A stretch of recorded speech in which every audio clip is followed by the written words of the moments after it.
Olá, meus irmãos, bem-vindos ao canal Ministério Palavra do Senhor. Vamos dar continuidade ao estudo da Bíblia, o Evangelho de Jesus Cristo segundo Lucas, capítulos 4 ao capítulo 7, meu irmão e irmã.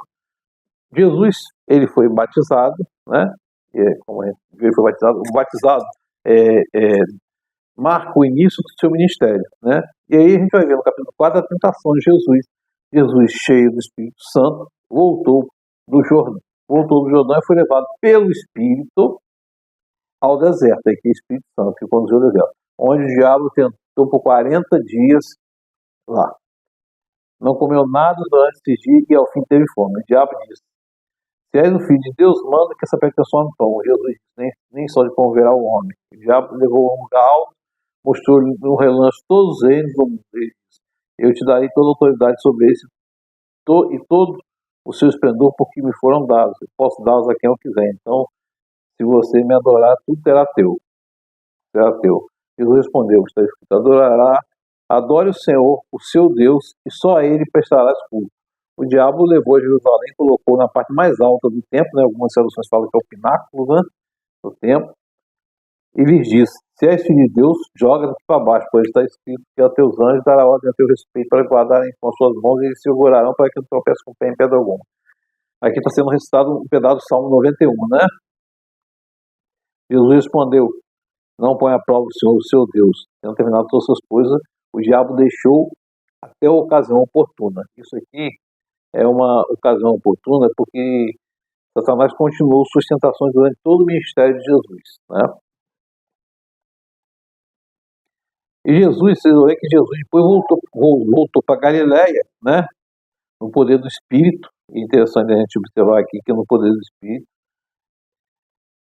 E a sua fama se espalhou por toda aquela região. Ele ensinava nas sinagogas, né? E todos o elogiavam. Depois ele foi a Nazaré, né? Mas não no início do seu ministério, mas talvez quase um ano depois ele voltou a Nazaré, tá? Foi a Nazaré, onde havia sido criado, né? Ele nasceu em Belém e foi para Nazaré, onde havia sido criado. Seu ministério ocorreu em torno de Cafarnaum, naquela região de Cafarnaum, tá? Entrou na sinagoga no sábado, como era o seu costume. Ele levantou-se para ler e foi entregue o livro do profeta Isaías. Abriu e encontrou o lugar onde está escrito: o Espírito do Senhor está sobre mim, porque me ungiu para pregar as boas novas aos pobres, me enviou para proclamar a liberdade aos presos, a recuperação da vista aos cegos, pôr em liberdade os oprimidos, proclamar o ano da graça do Senhor. Não é um ano civil, meu irmão, mas o período que se anuncia a salvação, porque a plenitude dos tempos começou quando Jesus veio, tá? Ele fechou o livro, devolveu ao assistente e falou assim, na sinagoga, todo mundo estava de olho perto, estava de olho nele, começou a dizer: hoje se cumpriu essas profecias que vocês acabaram de ouvir. E aí, ficou todo mundo admirado, perguntaram: se não é este o filho de José? Jesus disse: é claro que você me citarão esse provérbio: médico, cura-te a ti mesmo, faze aqui em tua terra o que ouvimos que fizeste Cafarnaum. José não era, como tem algumas traduções, um carpinteiro. Jesus era um tipo de construtor. A palavra traduzida do grego é arquitecton, um construtor, tá? E aí Jesus vai dizer assim, a respeito do questionamento sobre as obras dele lá em Nazaré: digo-vos a verdade, nenhum profeta é aceito em sua terra. Asseguro-vos que havia muitas viúvas em Israel no tempo de Elias, mas quando o céu foi fechado por 3 anos e meio, houve grande fome na terra. Contudo, Elias não foi enviado a nenhuma delas, senão a viúva de Sarepta, na região de Sidom. E tentaram matar Jesus, né? E Jesus passou pelo meio deles, né? Porque aqui é interessante a gente observar aqui, Lucas não explica aqui se Jesus conseguiu passar de forma milagrosa ou foi simplesmente o resultado da sua presença imponente lá, tá? Jesus, então, dali vai descer, vai chegar em Cafarnaum, e lá em Cafarnaum, né, lá em Cafarnaum, cidade da Galileia, no sábado começou a ensinar o povo. E todos ficaram maravilhados com o seu ensino, porque falava com autoridade. E na sinagoga havia um homem possesso de um demônio, de um espírito imundo, e ele gritou com toda a sua força: ah, que querem conosco, Jesus de Nazaré, vieste nos instruir? Sei quem tu és, o Santo de Deus. Jesus repreendeu e disse: cale-se, saia dele. O demônio jogou o homem no chão diante de todos, saiu dele sem o ferir. E todos ficaram admirados, dizendo: que palavra é esta? Até os espíritos imundos ele dá ordem com autoridade e poder e eles saem. E muitos eles vão levar para Jesus nessa época, né, nesse contexto aí, muitos doentes, né, e muitas pessoas endemoniadas. Jesus estava na sinagoga, foi à casa de Simão, a sogra de Pedro estava com febre. E aí pediram a Jesus que fizesse algo por ela. Estando ela em pé ele em pé junto dela, inclinou-se e repreendeu a febre, que a deixou. E ela se levantou imediatamente e passou a servir. Jesus teve compaixão da sogra de Pedro, mas Jesus também restaurou a pessoa, a sogra de Pedro, para poder começar a servi-lo no seu ministério. É isso que Deus faz conosco, o Espírito Santo faz conosco, nos convence do pecado, justiça e da juízo, nos restaura, quando a gente crê em Cristo Jesus, nos restaura para poder servir. Não tem o objetivo da restauração, entre outros, é servir no reino, tá? E ao pôr do sol, o povo trouxe Jesus, todos que tinham vários tipos de doenças, ele os curou impondo as mãos sobre cada um deles. Além disso, de muitas pessoas saíram muitos demônios. Tu és o Filho de Deus, eles, porém, os repreendiam, não permitiam que falasse, porque sabia que ele era o Cristo. Tá? E Jesus vai fazer os seus primeiros discípulos, né? Certo dia, Jesus estava perto do lago de Genezaré, né? E uma multidão comprimia todos os lados para ouvir a palavra de Deus. Você vê que o povo estava com fome, meu irmão. Eles não queriam aqueles doutores da lei que falavam sem autoridade, tinham tradições orais, passavam por cima da lei, aplicavam a lei de forma errada, não cuidavam dos necessitados, né? Mas Jesus ensinava com autoridade. E Jesus viu à beira do lago 2 barcos deixados pelos pescadores que estavam lavando suas redes. Entrou num dos barcos que pertencia a Simão, pediu que ele afastasse um pouco da praia. Sentou-se no barco e ensinava o povo. Depois acabou de falar, mandou: vai para as águas mais fundas, ou seja, entra mais no lago, né? Lance a rede de pé. Simão respondeu: mestre, esforçamos a noite inteira e não pegamos nada, mas porque és tu quem está falando, eu vou lançar as redes. Fizeram e pegaram uma quantidade de peixe que as redes começaram a rasgar. E fizeram sinal aos seus outros companheiros no outro barco para que viessem ajudá-lo.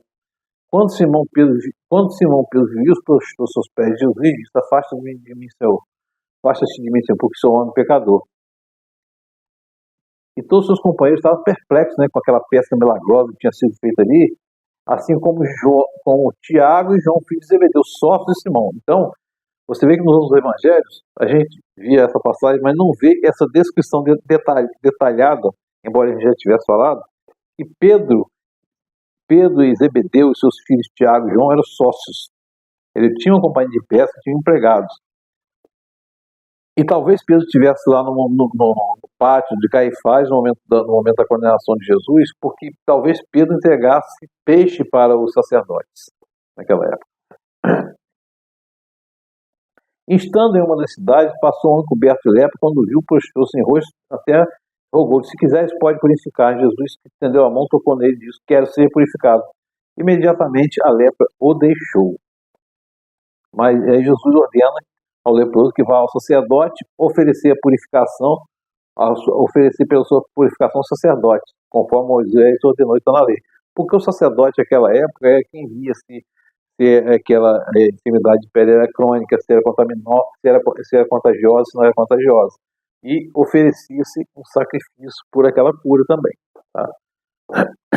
Jesus vai curar um paralítico. Certo dia, quando ensinava, estavam sentados ali fariseus, mestres da lei, procedentes de todos os povoados da Galiléia, da Judéia e de Jerusalém.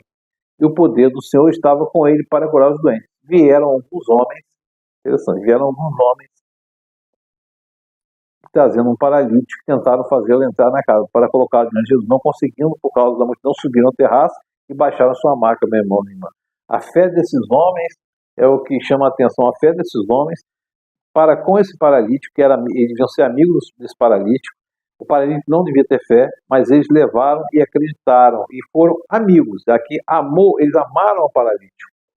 Eles cumpriram aqui o amor ao próximo, né? Vendo a fé que eles tinham, Jesus disse ao homem, vê a fé que eles tinham, quer dizer, os amigos, disse ao homem: seus pecados são perdoados. Os fariseus e mestres da lei começaram a pensar: quem é esse que blasfema? Quem pode perdoar os pecados, não somente Deus? E aí Jesus, que ficou sabendo que ele estava falando, perguntou assim: o que é mais fácil dizer, seus pecados estão perdoados ou levante-te ante? Para que vocês saibam que o Filho do Homem tem na terra autoridade para perdoar, disse o paralítico: eu te digo, levante-se, pegue a sua maca e vá para a sua casa. Imediatamente se levantou e foi. Levou o objeto, que era vergonha, para casa. E agora aquela cama vai se tornar objeto de descanso e não de vergonha. É uma aplicação muito, muito interessante na nossa vida. E Jesus vai chamar Levi. Viu o chamado Levi, né, que vai ser chamado Mateus, né? Levi, sentado na coletoria, disse: Levi levantou, seguiu, deixou tudo e seguiu. E ofereceu Levi um grande banquete. Havia muita gente comendo, né? Levi devia ser homem de posses, né?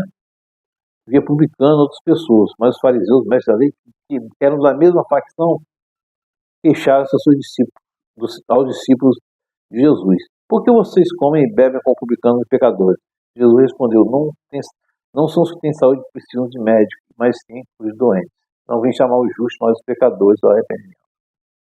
Meu irmão e minha irmã, nós temos que estar o tempo todo orando, pedindo perdão e nos arrependendo. E, embora sejamos crentes, salvos, remidos pelo sangue de Cristo Jesus, batizados no Espírito Santo, pelo Espírito Santo, nós continuamos pecadores.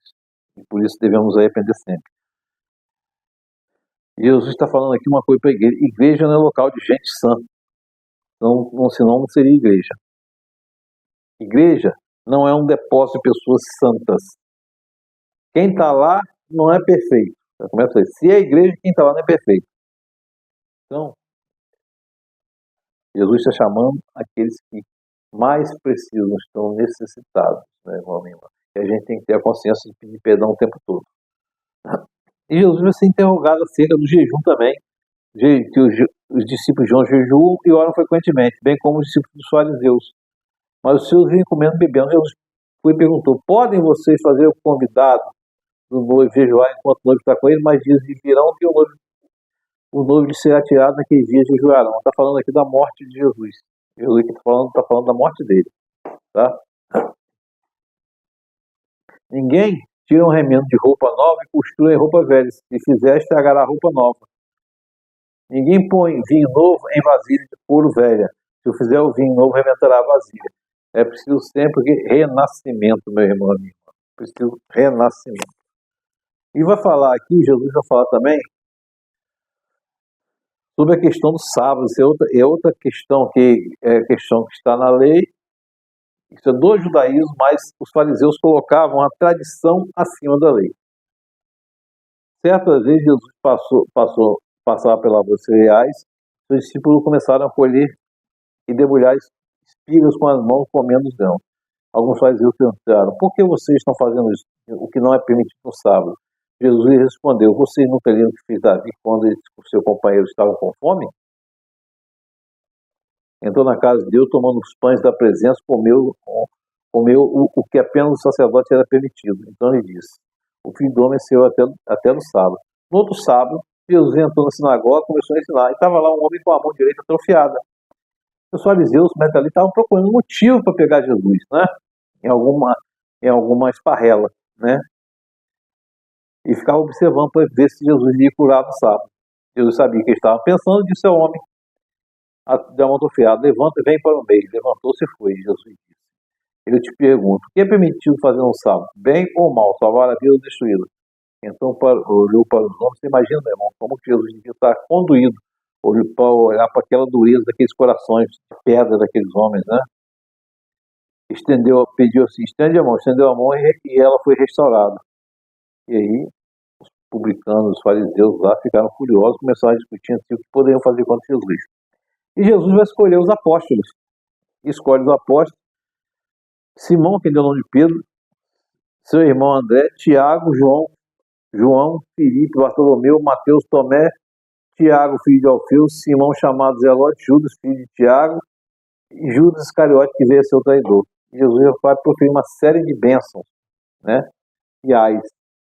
Desceu para no lugar plano, né? O lugar plano aqui está aqui vai falar do Sermão do Monte, mas naturalmente quando ele está falando do plano e Mateus fala do Sermão do Monte, não há contradição.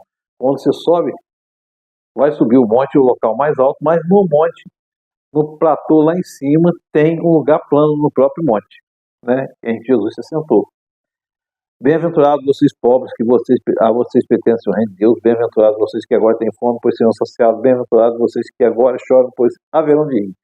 Bem-aventurados que serão vocês quando os odiarem, expulsarem, insultarem, eliminarem o nome de vocês como sendo mal. Por causa do Filho do Homem, regozijem-se e saltem de alegria, porque grande é a sua recompensa nos céus, pois assim os antepassados deles trataram os profetas. Mas ai de vocês, filhos, pois já receberam sua consolação. Ai de vocês que agora têm fartura, porque passaram fome. Meu irmão, é lógico que ele não está condenando as pessoas que têm e está abençoando os outros que não têm. Não é nada disso. Está falando aqui da dureza do coração de quem tem, da incapacidade deles de serem solidários, de amar ao próximo que não tem. E é muito interessante, bem-aventurados vocês pobres, pois a vocês pertence o reino de Deus. Está falando pobre de espírito aqui, aqueles que não têm nada, que se reconhecem totalmente na dependência de Deus. Tá?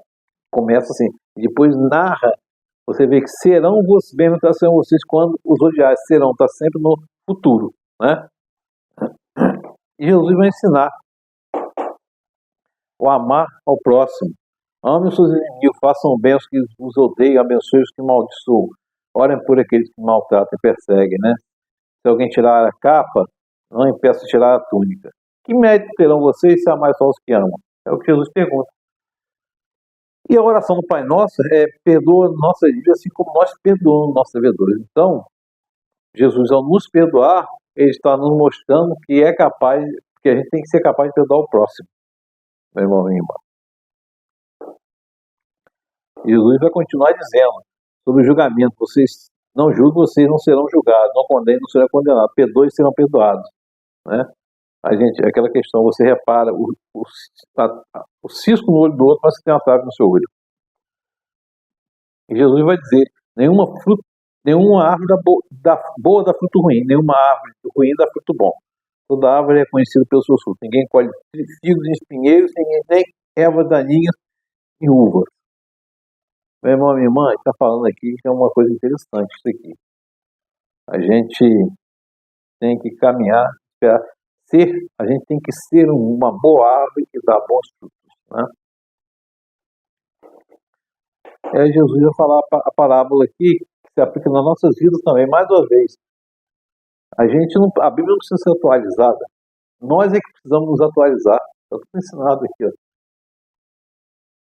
Por que vocês me chamam Senhor? Senhor não faz o que eu digo. Eu lhe mostrarei com quem se compara aquele que vem a mim, ouve minhas palavras e as pratica. É como um homem que, ao construir uma casa, cavou fundo, colocou alicerce na rocha. Quando veio a inundação, a torrente se deu contra aquela casa, mas não conseguiu abalar.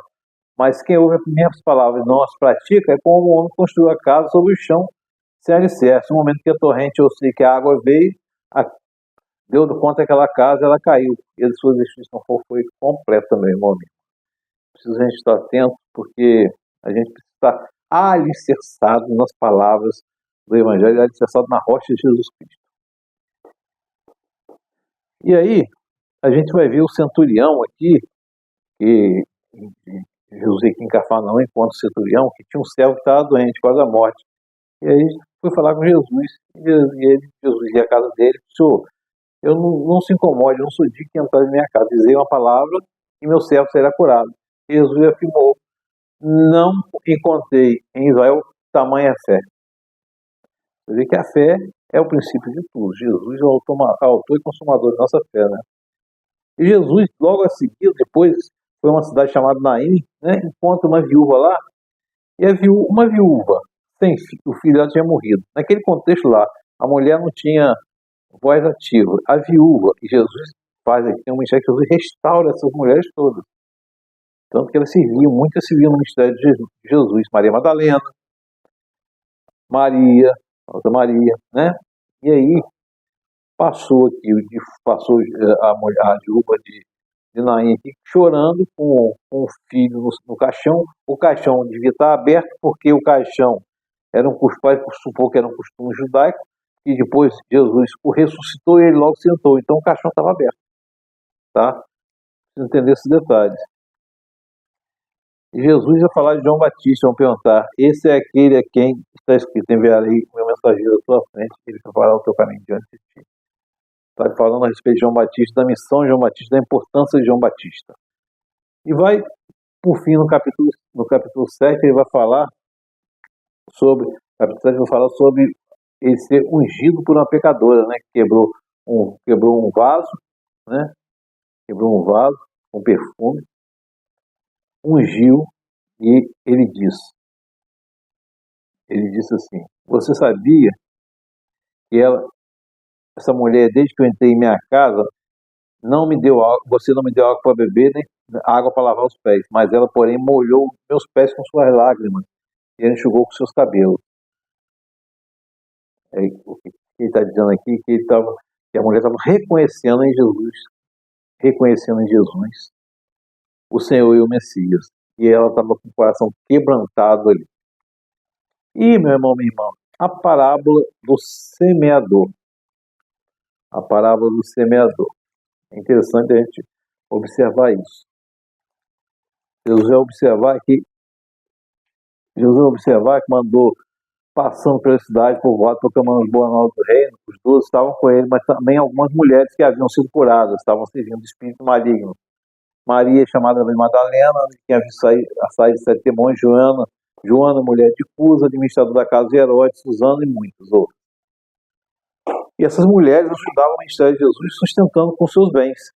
Reuniu-se uma grande multidão, vindo de várias cidades, contou essa parábola. O semeador saiu a semear. Quando lançava a semente, parte dela caiu ao meio do caminho, foi pisada, as aves do céu a comeram. Parte dela caiu sobre pedra, quando germinou, os plantas secaram porque não tinham umidade. Outra parte caiu entre espinhos e cresceram com ela e foi sufocada. Outra caiu em boa terra e cresceu e deu boa colheita. O que está dizendo aqui, meu irmão e minha irmã, é que o nosso coração deve estar preparado a ser uma boa terra para ouvir a semente do Evangelho. A semente do Evangelho cresce.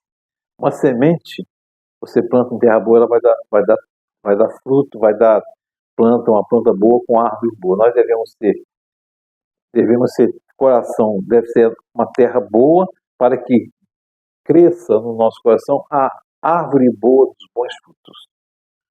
Jesus vai falar ainda assim, sobre a candeia, né? Ninguém acende uma candeia e coloca embaixo ou da cama, né? Ou num jarro para cobrir, né? Ele coloca de forma que todos vejam a sua luz. É igual a luz, a lâmpada aqui. A lâmpada é colocada em cima para poder irradiar. A luz penetra e irradia, né? Jesus também vai encontrar, como está escrito em Mateus, a mãe de Jesus e os irmãos de Jesus foram vê-lo, mas não conseguiram aproximar-se dele por causa da multidão. Sua mãe e teus irmãos estão aí, não querem te ver. Ele respondeu, minha mãe e meus irmãos são aqueles que ouvem a palavra de Deus e as praticam. Está falando da grande, meu irmão, aqui, da grande irmandade que é a humanidade. Todos nós viemos de um casal.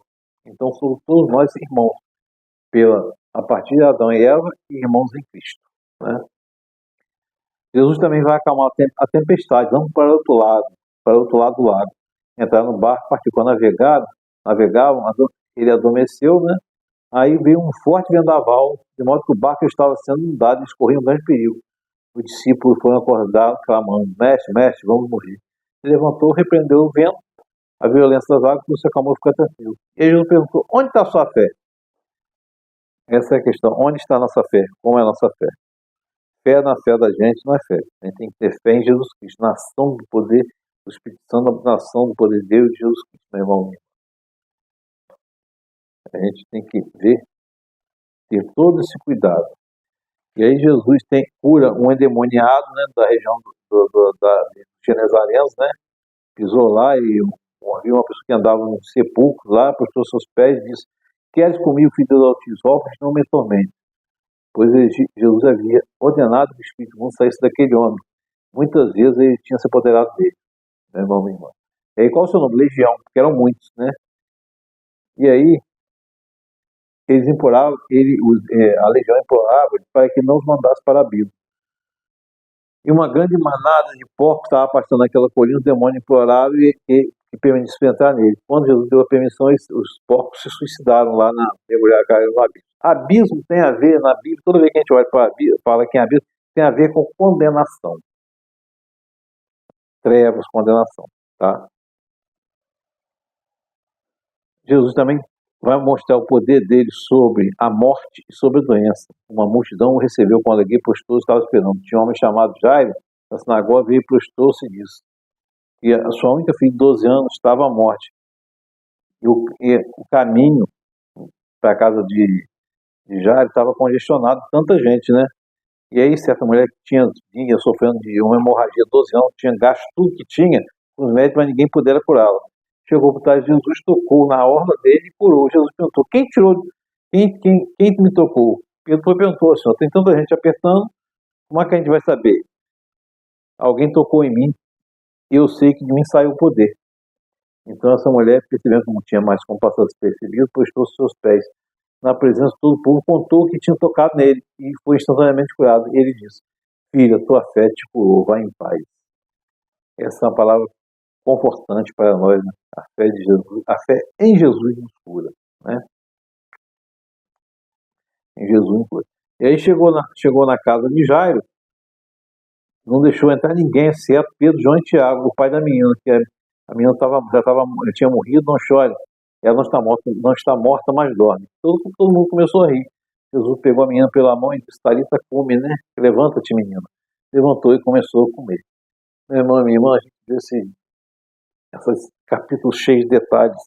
É preciso que a gente esteja atento e aprenda a enxergar a mensagem por trás das histórias, dos relatos aqui. Que o Espírito Santo de Deus esteja sobre nós, nos abençoando. Amém.